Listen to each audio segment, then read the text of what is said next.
you haven't yet heard of 13th Floor Entertainment Group, you're about to. This rapidly growing Colorado-based team has come onto the scene in a big way and is now recognized as the world's largest Halloween-themed entertainment company. With more than 15 iconic haunts in premier markets across the U.S.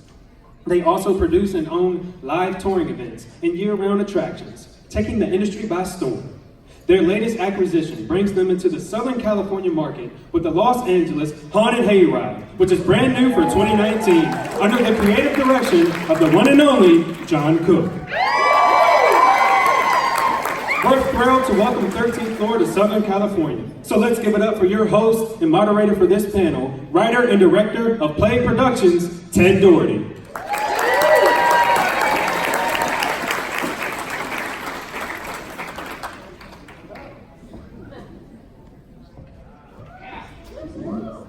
Hello. Hi, everybody. Wow. Crazy. Hi, welcome. Thank you guys so much for hanging out with us today. This is so cool. Hey, you know what? Before we begin, by show of hands, who here has been to the Los Angeles Haunted Hayride? Nice.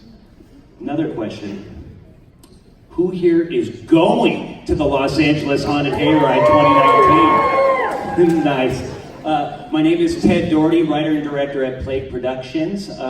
You might be familiar with some of the companies Plague Productions has worked with. Any fans of Not Scary Farm? Did anybody go last year to Queen Mary's Dark Harbor? Nice. Well, you're about to find out what happens when we help reimagine an event in its entirety. We are so happy to finally be able to share some details on what aims to be Plague Productions' most prominent scope of work, the Los Angeles Haunted Hayride. So before we kind of dive into things, there's some story, there's some backstory we want to share with you, kind of help explain what we've been working on and who we have been working with. There's lots of moving puzzle pieces here because the LA Haunted Hayride does have new owners we want to introduce to you. So we're going to lay down some of that groundwork and then we'll get into some details on what people can expect to see at the event this year. Sound okay? You guys ready? Okay, listen. Just one quiet little side note, just between us friends here. I've been involved with this industry for many, many years. Maybe longer than some of you have even been alive. It's terrible to think about, yeah. But please believe me when I tell you that the new owners for the LA Haunted Hayride, the company that Plague Productions has teamed up with, these guys are no joke. Who are they?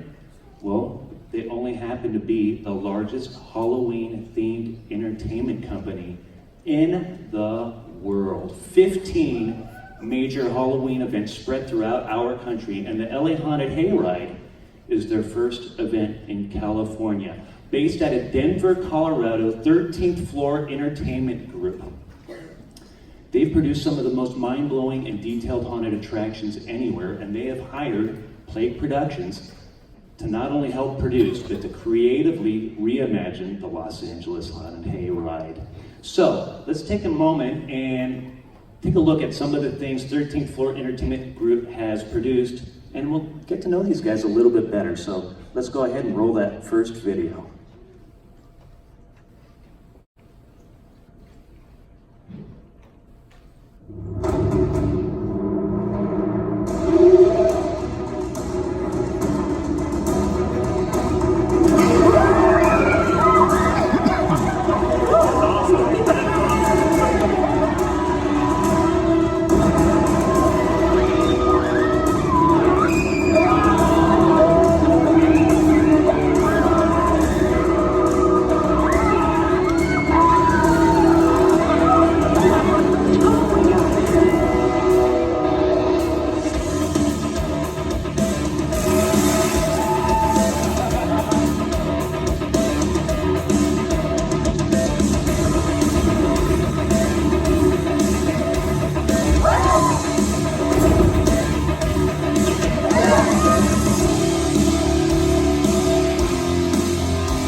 just a small taste. Let's get to know these guys a little bit more. 13th Floor Entertainment Group co-founders, CEO Chris Stafford and Director of Operations Warren Kennard. Please give them a warm Southern California welcome. All right. How's everyone doing? So I'm going to jump right in and say I am completely blown away by the atmosphere at this show and the amount of enthusiasts that are here. It's like nothing I've ever seen. It's pretty amazing, guys. So. I love it. Welcome to Midsummer Scream, you guys. Cool. Well, I would like to allow my friends out here to get to know you guys a little bit, and vice versa, really. So can each of you guys talk a little bit about how long you've been in the industry and how you really kind of grown up in it? Yeah, actually, as our company's grown, probably one of the biggest misconceptions about us is that we were business guys that got into haunted houses, and that's actually completely the opposite. Warren and I actually met working at a haunted house when we were 15 years old in Denver. So in one way or another, we've been involved in this business ever since we were teenagers, and that's how we originally met. I love it. Warren? Yeah, when Chris and I were young, when we started working at the haunted house, we didn't even know each other. We crossed paths. We came into that haunted house through different channels, and growing up through the 90s, when there were 20 haunted houses in Denver, not only did we work in the haunted houses, we went to every haunted house in Denver every year, and we're enthusiasts. We go to Monsterpalooza every year. We just enjoy it. And back in the early 2000s, we thought, we want to do this, but on a bigger scale. We want to do something, we want rooms to look like this, and we want these effects to do that. So we, in 2002, we just decided to break away and start our own haunted house company. And we did that, and it's grown every year, and we enjoy it every day. We're fortunate to have jobs, and jobs that we love.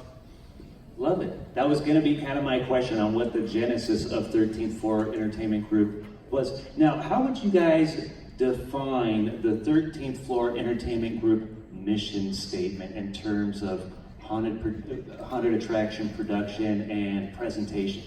I'm going to keep it real simple. We want to build cool shit that people want to see. I love it. Now, several of your haunts are standalone attractions. Well, you have other events like the LA Haunted Hayride, which I would define more as a scream park, multiple attractions at one location, but not a theme park per se. So let's learn a little bit more about the LA Haunted Hayride and its connections to 13th Floor Entertainment Group and Play Productions. So let's bring out LA Haunted Hayride founder and producer Melissa Carbone and creative director and owner of Plague Productions, Mr. John Cook.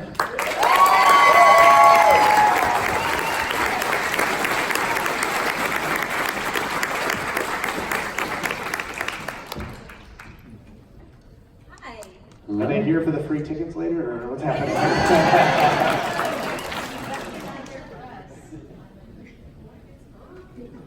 Hey, Ted. Hi, guys. The LA Haunted Hayride celebrated its 10th anniversary this past season. Melissa, can you talk a little bit about how the LA Haunted Hayride began and how it's really kind of grown throughout the years? Yeah, absolutely. I know 10 years is kind of unbelievable. I even saying it sounds crazy to me. But yeah, the LA Haunted Hayride started in a super organic way, and people have probably heard me say this a few times, but I was a home haunter, right, in this little soccer mom USA neighborhood in Westwood, California. Didn't know what a home haunter was, though, by the way. I just was one. Somebody told me one day, "Oh, I think you're a home haunter." And I was like, "What is that? It sounds kind of nerdy, but okay, maybe I'm a home haunter." So I was just creating these big displays in my yard year after year, and they were just getting bigger and bigger until one day I had a bunch of friends. We were having a Halloween party at the same time, and I looked in my front yard, and there were 200 people canoodling in my front yard with drinks, and all the soccer moms had come out. And I was like, what is this weird Halloween thing? This is so weird. People are into it. And I started doing the research behind it. And at the time, it was a $6.5 billion industry. And the light bulb kind of went off that this was a big town you know, that was, I thought, underserved at the time for Halloween things to do, because this was in 2008. And I think there were really only like 4 things to do. It was like Universal Knots, Queen Mary, maybe that was it, Six Flags. But so, you know, being from New England, my favorite thing to do around the Halloween holiday was go on haunted hayrides, which were a huge thing in New England. And they would just pack people, like lines. You'd wait in line for 2 hours. It was the greatest thing ever. And I always wanted something like that and felt like it was missing, and that could be the thing. Why not in this concrete jungle of LA take a bunch of Los Angelinos, stick them in the woods at night, and annihilate them, right? Yeah, so, and there we have the hayride. I love it. That's so cool. And real quick, I think what's interesting, all of us coming from different avenues towards this event, that's what we all found the value in, is like you're stepping out into the woods in the middle of LA and it feels like you're in a small East Coast town. So that's really where we're all kind of steering this thing towards more and more, is really to lean into that atmosphere. Totally. And as the LA Haunted Hayride continues to kind of grow and evolve, it connects with companies like 13th Floor Entertainment Group and Play Productions. So, John, can you talk a little bit about how we got involved? How did Play Productions connect with 13th Floor Entertainment Group and this project? Actually, I'll let Chris kick this one off, because it's kind of been we've both been on each other's radars for so long, and it's kind of all just kind of come together this year. Yeah, I'd always heard about this mysterious John Cook, this rock star haunted house guy. Was just kind of like, I don't know about this guy, you know, but A little shady. when we finally met and we got to sit down and talk, it was interesting. You know, I had been to several attractions that he had been involved in, and was talking about things, and I'm like, oh, I really like that. And he's like, yeah, I did that. And then I was like, oh, I really like this other thing. He's like, yeah, that was mine too. And you know, of course, I'm like, guys, maybe he's full of crap, but let me figure this out. But you know, after getting to know people that he knows and talk to a lot of people that he's worked with, you know, his background was impeccable and amazing and creative, and we just kind of became friendly and started talking about things. And then Melissa and I were talking about, you know, different directions for the hayride when we got involved together, and like, what can we do and what's next, and it was really kind of just a natural progression that we were able to get John involved. And I don't think I've ever shared this, but 2 years ago, when we were going to Transworld, I remember me and my team, we were headed out there, and I was working on my computer, and I just created a file. It's called 13th Floor. Like, I don't know what's going to go in it, but one day there's going to be something in there. And we went, and we've always looked up to 13th Floor as this huge company. We've done a lot of traveling through the band. We were able to see a lot of the property, and I was always totally blown away that they're producing these, like, in my opinion, Disney quality attractions out in the Midwest in these warehouses.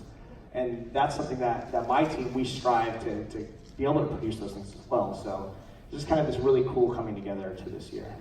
Yeah, I mean, I'll even take it back a little bit further. And you and I had the same discussion the first time. Melissa and I were introduced through a mutual friend, and I was out in LA, and we sat down and started talking about what it would look like if we brought things together, and it was kind of like you said earlier, we had both been on each other's radars, but forever, but didn't make the connection. So it's pretty cool to see how it all connected up.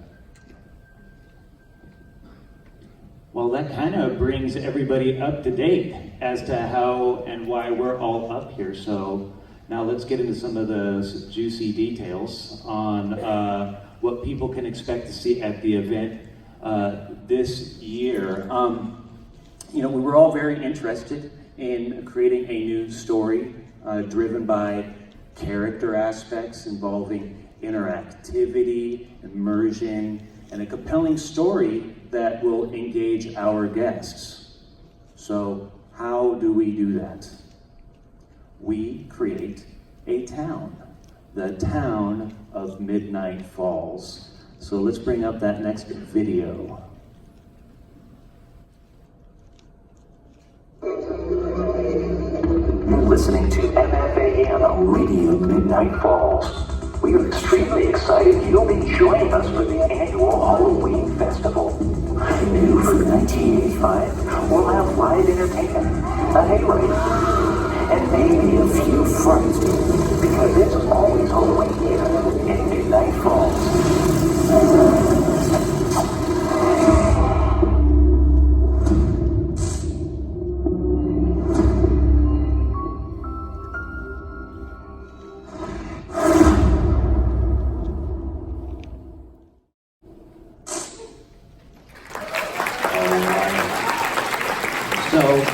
Midnight Falls really kind of represents small town USA. Kind of picture upper East Coast, breezy fall weather, chilly autumn nights, the leaves are changing color, traditional harvest time. But Midnight Falls is celebrating its 13th annual Halloween festival, and you are all invited. But you'll find that things are a little bit off, because in Midnight Falls, it's always Halloween night. It's always celebrating its 13th annual Halloween festival, and it's always 1985. So just as with any kind of small town, things kind of revolve around the town square, right? And Midnight Falls is no different. This is where the heart of the Halloween festival is taking place, but things are offsetting. Things are weird, frightening, as if everything's caught in a bizarre and horrific episode of The Twilight Zone. And that all spreads out to the surrounding 4 main attractions that we'll get into, because everything at the event ties back to the terrifying secrets and story of Midnight Falls, especially its residents. So John, or all of us, let's talk a little bit about what people can expect when they arrive to the event and what they might expect to experience inside the town square.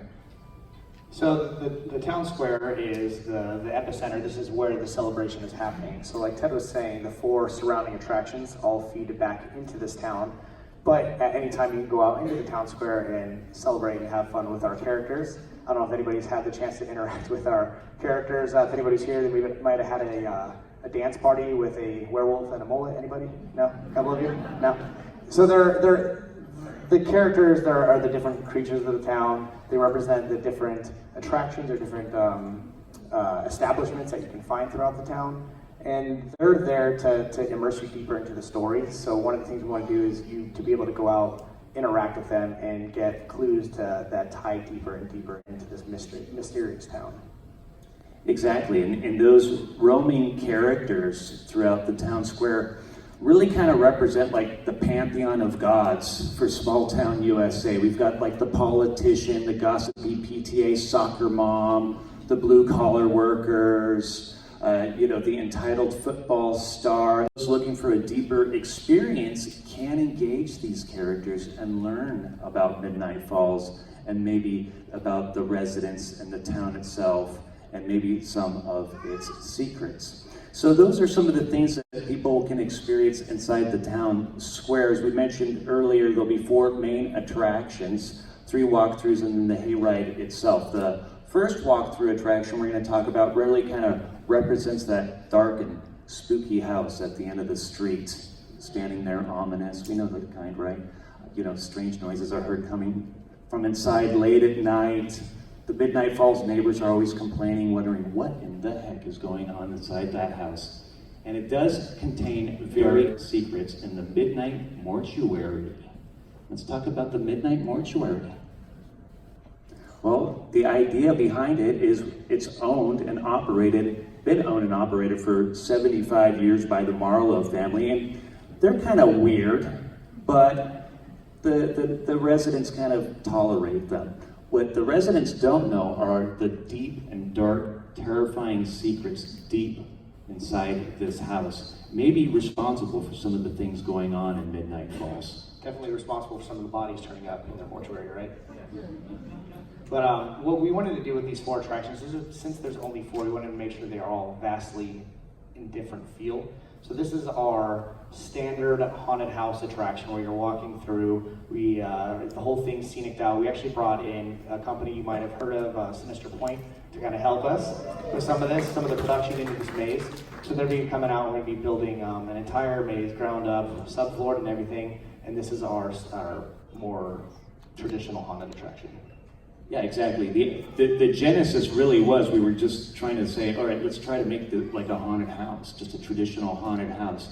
But then the deeper we got into the story of Midnight Falls, we're like, okay, let's try to make this fit in, and then nothing's really more macabre than a really evil type of mortuary, right? Late at night.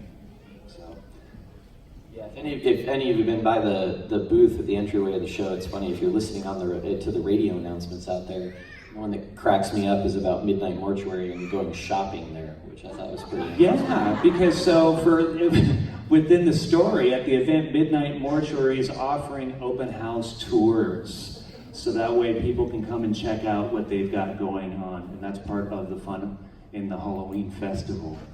So our next walkthrough was really inspired by an attraction featured at the LA Haunted Hayride for several seasons, but now it has the Midnight Falls kind of twist to it.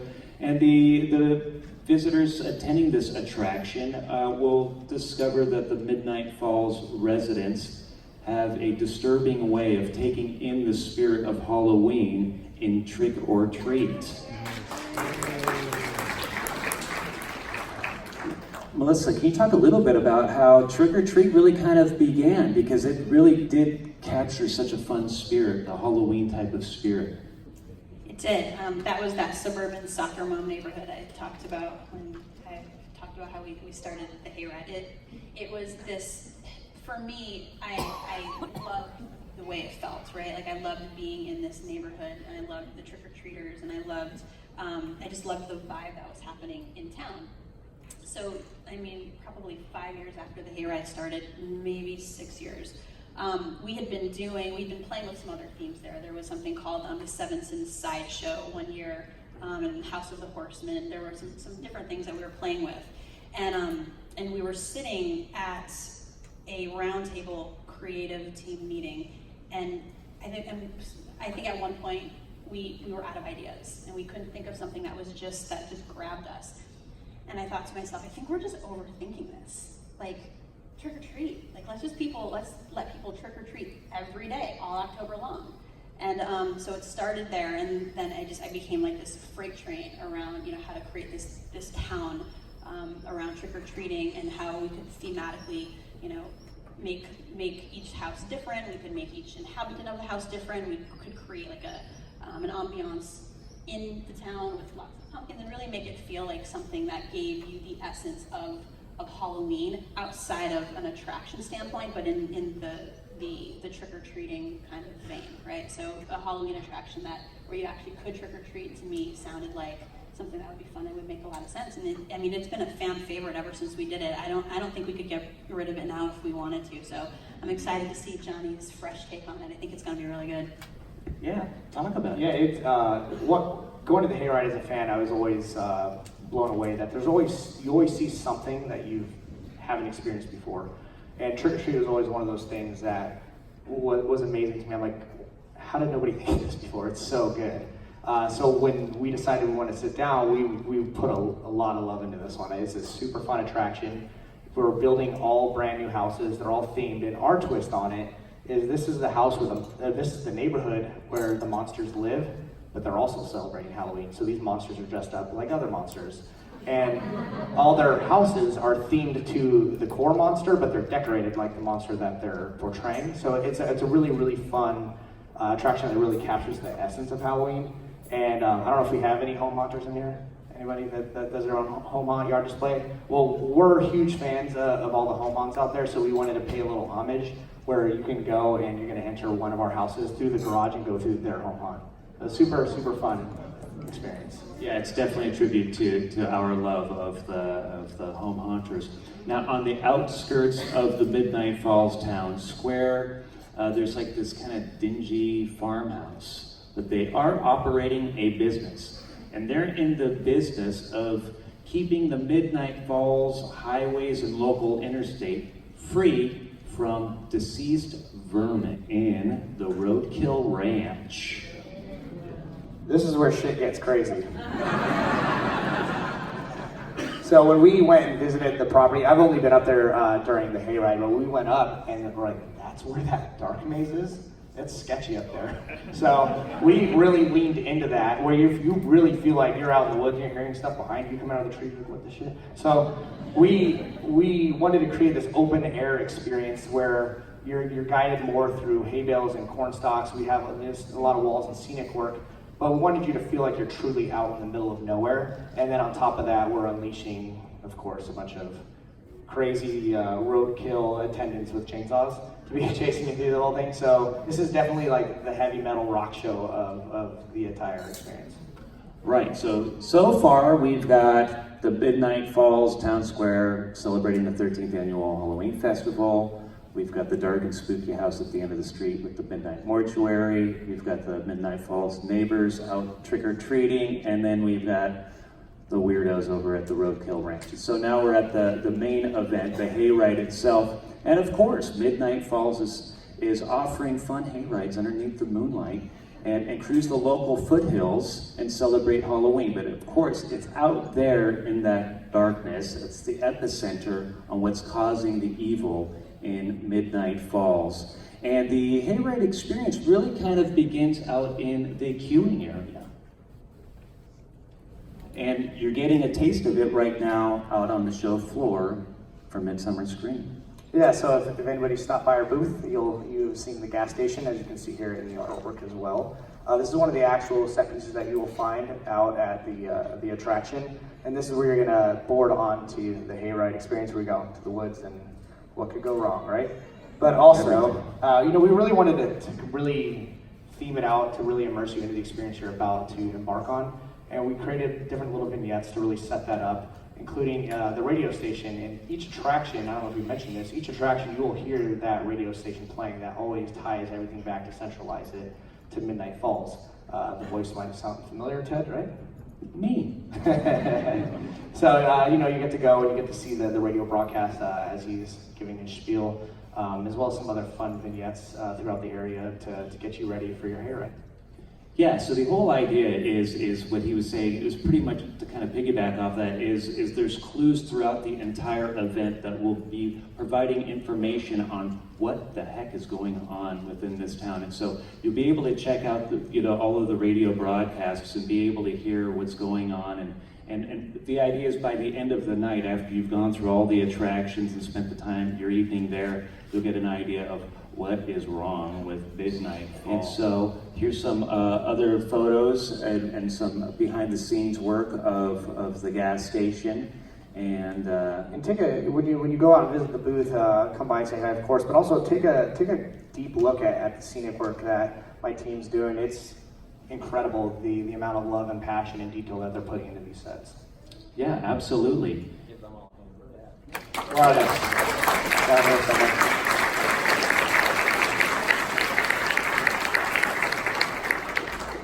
So everything is being built off site right now because, well, it's Griffith Park. It's a regular park. People are hanging out and taking their kids, having picnics and stuff, so. We can go do some foam chainsaw carving out there, I'm sure, right? Probably. Yeah. But in this picture, we wanted to show you too some of the scale of the monsters that we're building. We're big fans of monsters and the old 80s monster movies, hence why it's set in the 80s. So we're really going over the top of some of these large monsters that are going to come to life out in the woods.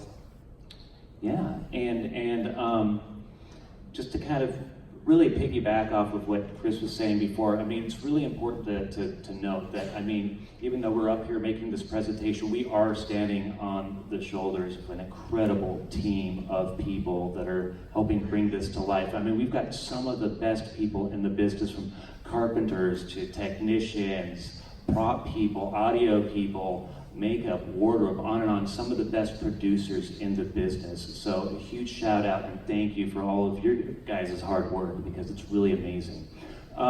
That pretty much is getting close to what we've got prepared. If we've got any time, I can't really see how much time we've got left. Does anybody have any questions? We can open things up for any questions. Over here. Can we see the return of the New York Hayride and the camp out?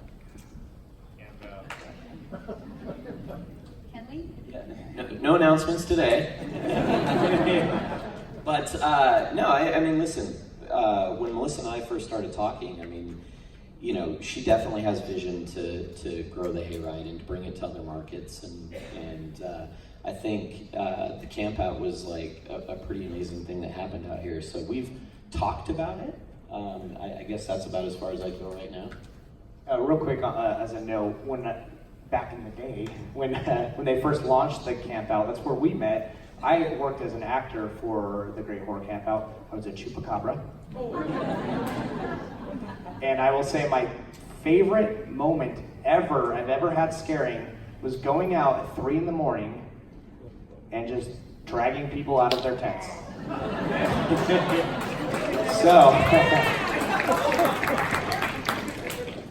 I think that's how I met Lorenzo, if you're in here. But anyways, I personally, Chris, would love to take a crack at the camp out. I think once again, it's an amazing, unique experience that Melissa and their team put together, and I think it'd be a lot of fun to bring back.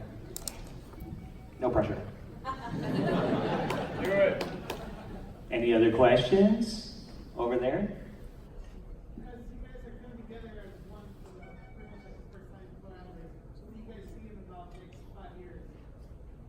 I hope I'm not dead by then, I guess. Said I hope this year doesn't kill me, I'm not dead by then. Yeah, 5 years, what do you think? I mean, in the next 5 years is a long time.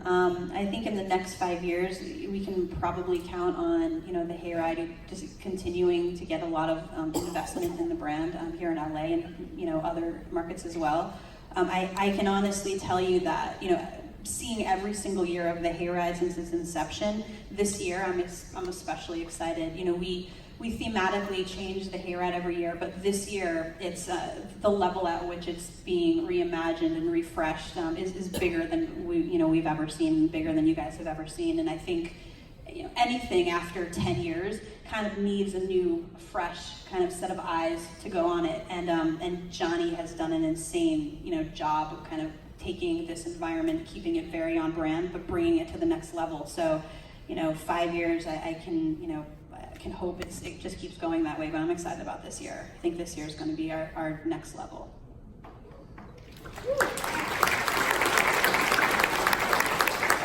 I think for the company, to Ted's point, I mean, some amazing people we've been working with out here, and our company's grown. It's going to continue to grow, and I'm happy to be able to kind of create like a really big sandbox for John and his team to play in. So I think there could be a lot of cool things that happen over the next 5 years. Awesome. Anybody else? Any other questions over here? Piggyback off of a previous question. 1031 Productions and started doing some year-round events, and I know 13th floor also doing year-round events. Any chance of us having year-round events in Southern California, such as the movie nights coming back also, or something else that's year-round? I mean, we were just talking backstage saying that we would love the movie nights to come back. So, I mean, I think that's definitely a possibility. Thank you. I like to do anything that gets Halloween outside of Halloween, right? So I think if we can figure it out, I think we'd like to do some cool stuff here as well. Awesome. Another question over here? Yeah, your 13th floor production, you showed a card that had all the different ones that you guys do across the country and stuff. Are you thinking of bringing any of those other type of haunts out here also beyond the Hayride?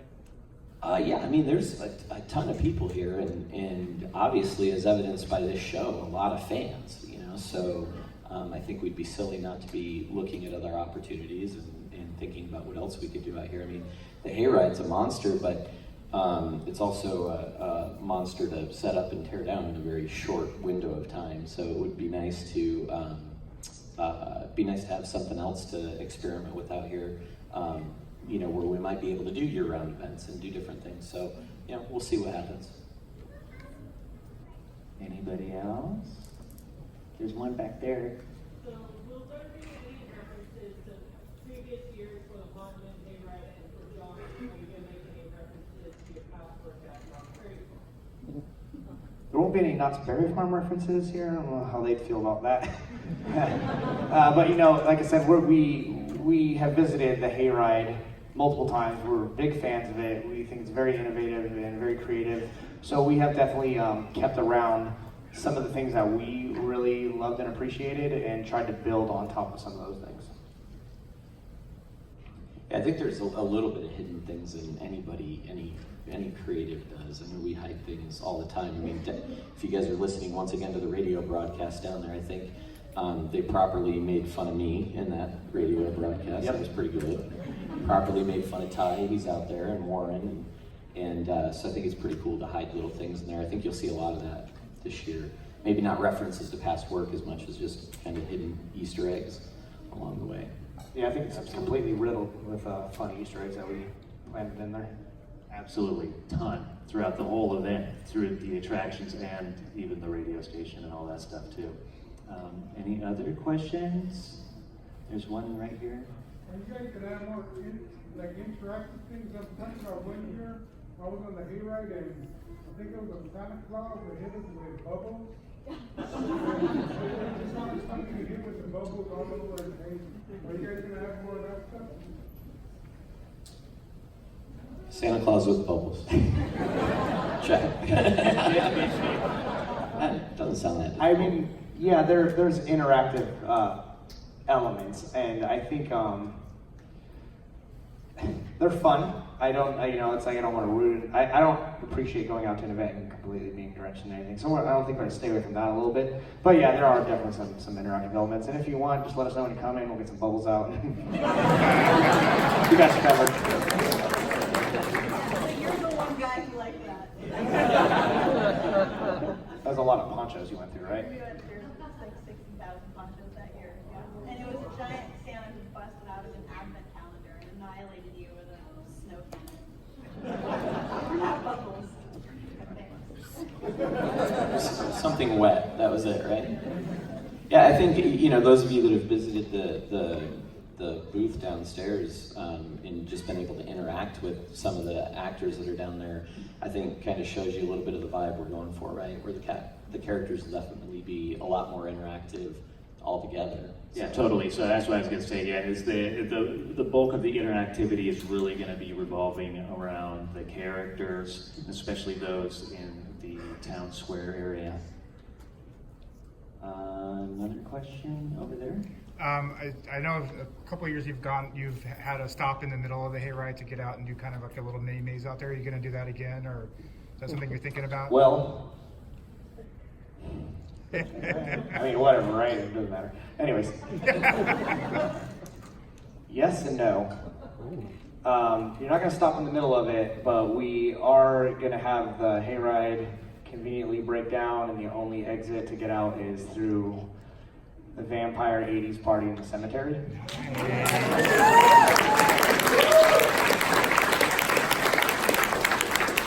was a good question. Maybe you want to talk about the logistics of getting people on there. Yeah, it's, logistically that's, and it kind of goes, like some people love it, some people don't, but logistically I think stopping in the middle of the hayride, getting people off and then getting them queued back up to get back on, it is not ideal. It's not, and some people just want to stay, seated. It's like the kind of the magic of the hayride is that you're in the environment of the hayride. So it was fun for a couple years, but I think logistically it doesn't make like a ton of sense. I don't think that getting off just to get back on is kind of worth the 10-minute hike that you take through the cornfield. So I think this is going to be kind of a better way to do it. Yeah, that was something that we really enjoyed as well, as getting off. We thought it was fun, but same thing, logistically it's a little tough. So that's one of a good example of something that we wanted to keep and hold on to and just kind of relaunch that idea. Thank you. Right there. Since some of us fans get a little older and maybe not enforce this, are we just seeing flat on the hay, or we have hay bales? Warren?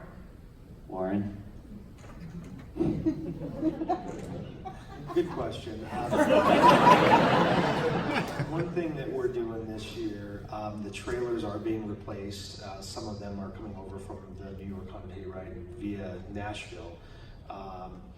But we are looking to take a closer look at the number of people that fit on each trailer and have a better customer experience sitting there. Because there's not the tall scenic work and the limited amount of time to load in, we do want to keep people as low as possible so they have a better experience. So they'll probably still be sitting low, but we're also looking at replacing the straw with grass hay and a few things to make it a better customer experience while you're sitting and riding as well.